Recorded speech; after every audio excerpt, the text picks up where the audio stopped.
Hello everyone, जय हिंद। आज है 27 जनवरी 2024 और 27 जनवरी से बनने वाले जितने भी करंट अफेयर के इंपॉर्टेंट क्वेश्चन होंगे उन्हें हम इस वीडियो में डिस्कस करेंगे। साथ ही लास्ट में स्टैटिक रिवीजन भी करेंगे। तो आइए स्टार्ट करते हैं। सबसे पहले प्रीवियस क्लास का रिवीजन करेंगे। तो रिवीजन में होगा, हाल ही में UNGA के अध्यक्ष भारत की 5 दिवसीय दौरे पर है। इनका नाम है डेनिस फ्रांसिस। भारत खंजर भारत और किर्गिस्तान सेना के बीच कहाँ किया जाएगा?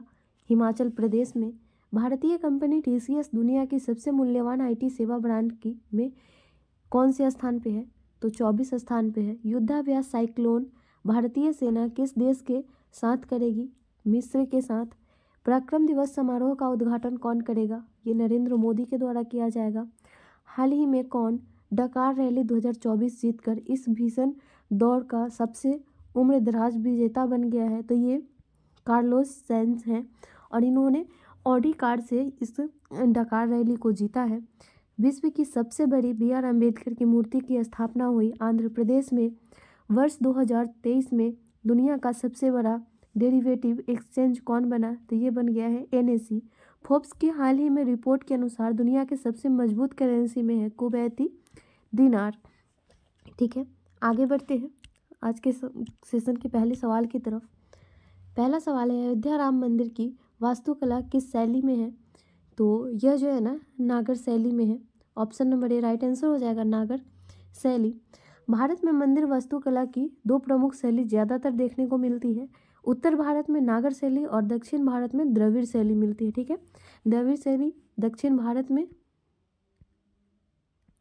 और उत्तर भारत में मिलती है नागर शैली। और तीसरी शैली है कौन सी? तो ये है वेसर शैली। तीसरी शैली कौन सी है? तो वेसर शैली है। और यह जो है ना द्रविड़ और नागर शैली की मिश्रण है। नागर शैली में कौन कौन मंदिर है? तो सोमनाथ मंदिर, कोणार्क का सूर्य मंदिर और ओडिशा का लिंगराज मंदिर इस शैली के कुछ प्रसिद्ध मंदिरों में एक है। ठीक है, आगे बढ़ते हैं। नेक्स्ट क्वेश्चन है, अयोध्या में राम मंदिर के वास्तुकार का नाम बताएं। तो अयोध्या में राम मंदिर के वास्तुकार का नाम हो जाएगा चंद्रकांत सोमपुरा और आशीष सोमपुरा।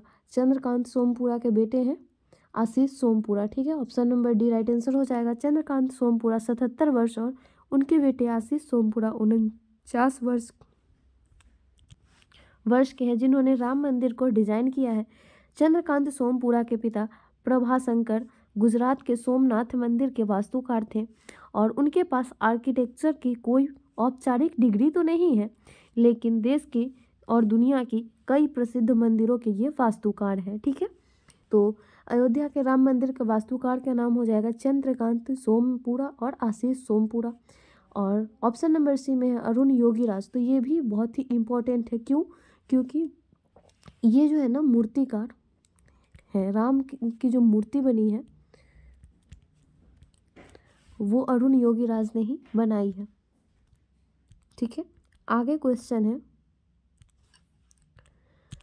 है अयोध्या राम मंदिर का निर्माण कार्य किस कंपनी को सौंपा गया था?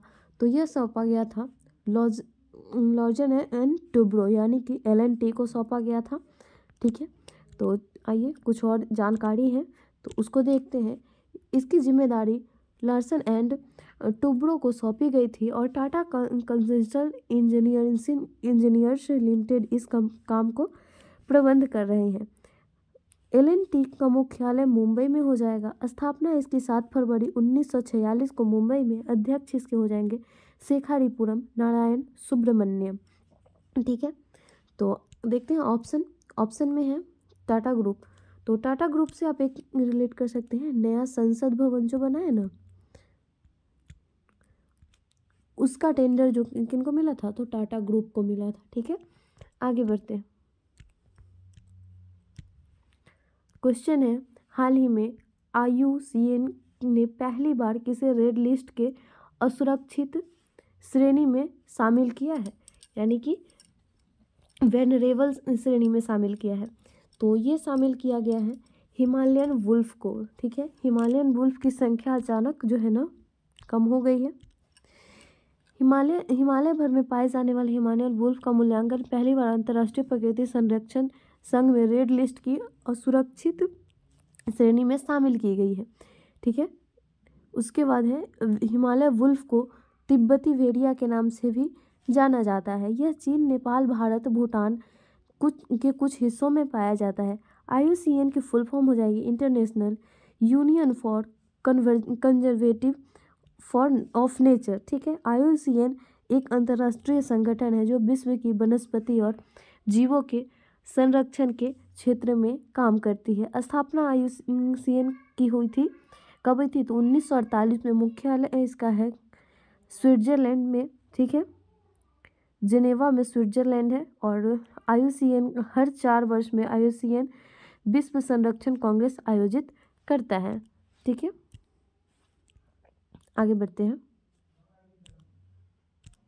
क्वेश्चन है, हाल ही में WHO से मलेरिया मुक्त प्रमाण पत्र प्राप्त करने वाला तीसरा अफ्रीकी देश कौन बना है? तो यह बन गया है ना आपका, कौन सा बना है? तो ये केप वर्डे बना है। Option number B right answer हो जाएगा, Cape Verde.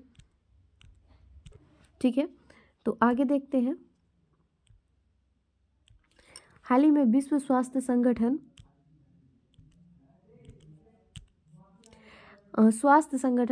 World health organisation WHO ने केप वर्ड को मलेरिया मुक्त देश घोषित कर दिया है। इस तरह केप वर्डे मलेरिया में मुक्त होने वाला अफ्रीका जो है ना, तीसरा देश अफ्रीका का हो जाएगा। 43वां देश बना है। इसमें पहले दुनिया का 43वां देश बना है। ठीक है, इससे पहले 1973 में अफ्रीकी देश मॉरिशस को और 2019 में अल्जीरिया को मलेरिया मुक्त देश होने का दर्जा दे चुका था। तो WHO द्वारा जो है ना, किसी देश को मलेरिया मुक्त का प्रमाण पत्र दिया जाता है कब? जब वह कम से कम 3 वर्ष तक संपूर्ण देश में मलेरिया के संचरण में रोकथाम दर्शाता है। WHO जिसकी स्थापना हुई थी 7 अप्रैल 1948 को, मुख्यालय इसका जिनेवा स्विट्जरलैंड में हो जाएगा। अध्यक्ष इसके हो जाएंगे टेड्रोस एडानोम। ठीक है, आगे बढ़ते हैं। ठीक है, आगे बढ़ जाते हैं। क्वेश्चन है, फोर्ब्स की रिपोर्ट के अनुसार स्वर्ण भंडार के मामले में भारत को कौन सा स्थान मिला है? तो इसमें जो है ना 9वां स्थान मिला है भारत को। कौन सा स्थान मिला है? 9वां स्थान मिला है। प्रथम स्थान अमेरिका ने लिया है, दूसरा जर्मनी, तीसरा में पर है इटली और चौथे पे है भारत, यानी कि 9वें पे है भारत। ठीक है, तो फोर्ब्स की रिपोर्ट के अनुसार स्वर्ण भंडार में भारत का 9वां स्थान है और सबसे ऊपर जो है ना अमेरिका है। नेक्स्ट क्वेश्चन है, हाल ही में त्रिपुरा, मणिपुर और मेघालय का स्थापना दिवस कब मनाया गया है? तो इसका स्थापना दिवस जो है ना 21 जनवरी को मनाया गया है। 21 जनवरी को मणिपुर, त्रिपुरा और मेघालय की स्थापना दिवस मनाई गई है। चलिए कुछ इम्पोर्टेंट डेज हैं उन्हें देख लेते हैं हम लोग। इम्पोर्टेंट डेज में देखिए, अगर 1 जनवरी को DRDO की 66वीं स्थापना दिवस मनाई गई। 3 जनवरी को international mind body wellness day मनाया गया। 4 जनवरी को मनाया गया विश्व व्हेल दिवस। इसकी थीम क्या थी? तो empowering through inclusion and diversity. 5 जनवरी को मनाई गई राष्ट्रीय पक्षी दिवस। प्रवासी भारतीय दिवस यह मनाई गई 9 जनवरी को। विश्व हिंदी दिवस 10 जनवरी को मनाई गई। 11 जनवरी को मनाया गया है अंतर्राष्ट्रीय मानव तस्करी जागरूकता दिवस। 12 जनवरी को राष्ट्रीय युवा दिवस। 15 जनवरी को मनाई गई भारत सेना दिवस। थीम थी इसकी इन सर्विस ऑफ नेशन। और उसके बाद है 16 जनवरी को मनाया गया राष्ट्रीय स्टार्टअप दिवस। 20 जनवरी को क्या मनाया गया? तो 20 जनवरी को पेंगुइन जागरूकता दिवस मनाया गया है। ठीक है, चलिए आगे बढ़ते हैं। ऑप्शन देख लेते हैं। ऑप्शन में तो सारे कवर हो ही गए हैं, तो आइए आगे बढ़ते हैं। हाल ही में हरियाणा के मुख्यमंत्री मनोहर लाल खट्टर ने कहाँ साइंस सिटी विकसित करने को 5G 100% घोषित कर दी है? तो ये की है ना फरीदाबाद। ठीक है, option number C right answer हो जाएगा। हरियाणा का फरीदाबाद है जहाँ पर 5G 100% होने की घोषणा की है इसके मुख्यमंत्री मनोहर लाल खट्टर ने। और हरियाणा की राजधानी हो जाएगी चंडीगढ़। मुख्यमंत्री मनोहर लाल खट्टर और राज्यपाल यहाँ के हो जाएंगे बंडारू दत्तात्रेय नेशनल पार्क यहाँ के होगी, कालेसर, सुल्तानपुर राष्ट्रीय उद्यान। हरियाणा करंट अफेयर अगर देखें तो भारत अंतर्राष्ट्रीय विज्ञान महोत्सव 2023 फरीदाबाद में ही हुआ है। हरियाणा ने पहली बार विजय हजारे ट्रॉफी का खिताब जीता है।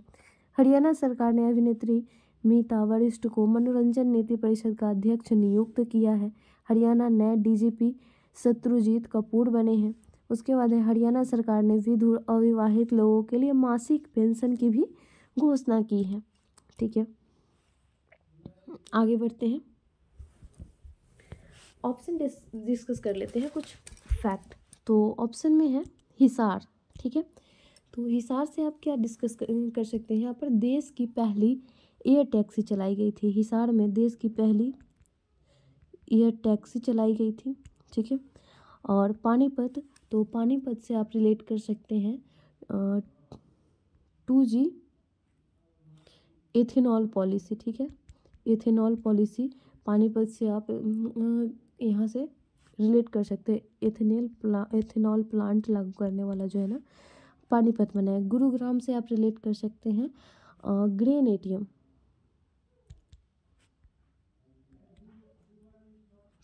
ग्रेन एटीएम जो है ना यह पॉलिसी लाने वाला जो है ना स्थापित करने वाला गुरुग्राम हरियाणा का पहला राज्य है।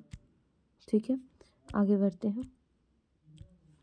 हाल ही में मिशन AX3 किस कंपनी के द्वारा लॉन्च किया गया, तो यह लॉन्च किया गया SpaceX के द्वारा। ठीक है, option number A right answer हो जाएगा। SpaceX के द्वारा जो है ना ये लॉन्च की गई।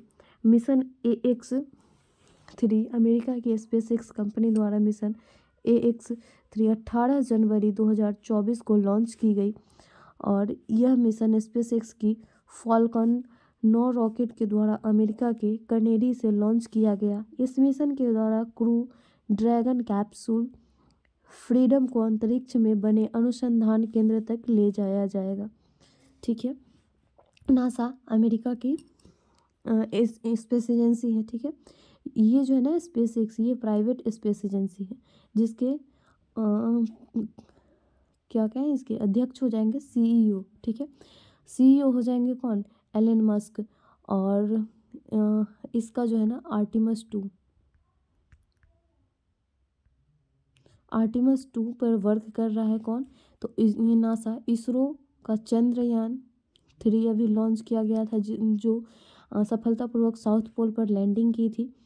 उसके बाद 23 अगस्त को इसकी लैंडिंग हुई थी और 23 अगस्त को ही अंतर्राष्ट्रीय इंटरनेशनल स्पेस डे के रूप में मनाए जाने की घोषणा की गई थी हमारे प्राइम मिनिस्टर नरेंद्र मोदी के द्वारा। उसके बाद है CNSA, तो ये हो जाएगा चाइना का स्पेस एजेंसी हो जाएगा।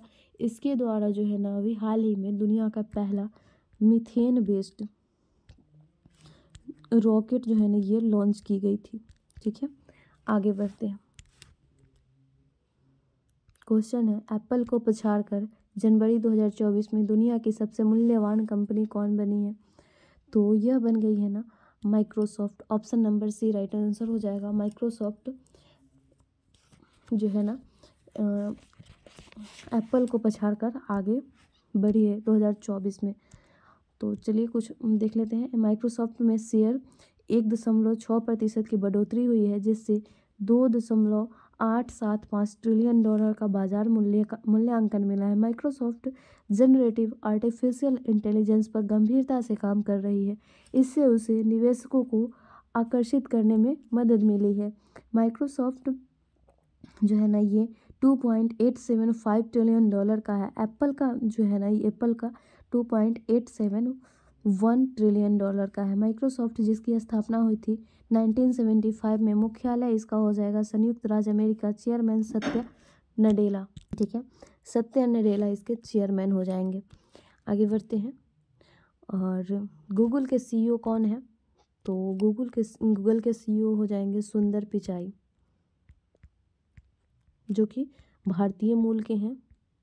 ठीक है, अमेज़ॉन ये एक अमेरिकी कंपनी है, USA की कंपनी है जो सबसे बड़ा ई-कॉमर्स कंपनी है। और TCS के बारे में अभी हम लोगों ने डिस्कस किया ही है। तो आगे बढ़ते हैं, पिछले क्लास में डिस्कस किया था। स्टैटिक जीके में है, गदर पार्टी की स्थापना किसने की थी? तो ये लाला हरदयाल के द्वारा की गई थी। फॉरवर्ड ब्लॉक संस्था के संस्थापक कौन थे? तो ये थे सुभाष चंद्र बोस। महात्मा गांधी के राजनीतिक गुरु कौन थे? गोपाल कृष्ण गोखले। किस एक्ट को बिना अपील, बिना वकील तथा बिना दलील का कानून कहा गया? तो ये रॉलेट एक्ट को कहा गया। सबसे कम उम्र में फांसी की सजा पाने वाले क्रांतिकारी बने थे खुदीराम बोस। राष्ट्रपति पर महाभियोग निम्नलिखित में से किसके द्वारा चलाया जाता है? तो ये संसद के द्वारा चलाया जाता है। राष्ट्रपति की क्षमादान शक्ति से संबंधित अनुच्छेद है 72। एशियाटिक सोसाइटी ऑफ बंगाल के संस्थापक कौन थे? ये थे William Jones. The economic history of India के लेखक थे रमेश चंद्र दत्त। भारत में डाक व्यवस्था शुरू करने वाला ब्रिटिश गवर्नर जनरल बना लॉर्ड डलहौजी। ठीक है, आगे बढ़ते हैं। प्रीवियस क्वेश्चन है, आईआईटी मद्रास का नया कैंपस किस देश में शुरू किया जाएगा? तो इसका आंसर हो जाएगा Sri Lanka. Option number C right answer हो जाएगा। और आज का सवाल है आप सभी के लिए, चंद्रमा की धरती पर उतरने वाला दुनिया का 5वां देश कौन बना है? इसका आंसर आप कमेंट में ज़रूर देंगे और साथ ही फीडबैक देंगे कि हमारी सेशन कैसी लगती है, कुछ सुझाव भी देंगे। और अगर अच्छी लगी तो प्लीज़ एक लाइक तो बनता है ना, एक लाइक और सब्सक्राइब ज़रूर करें। Thank you so much.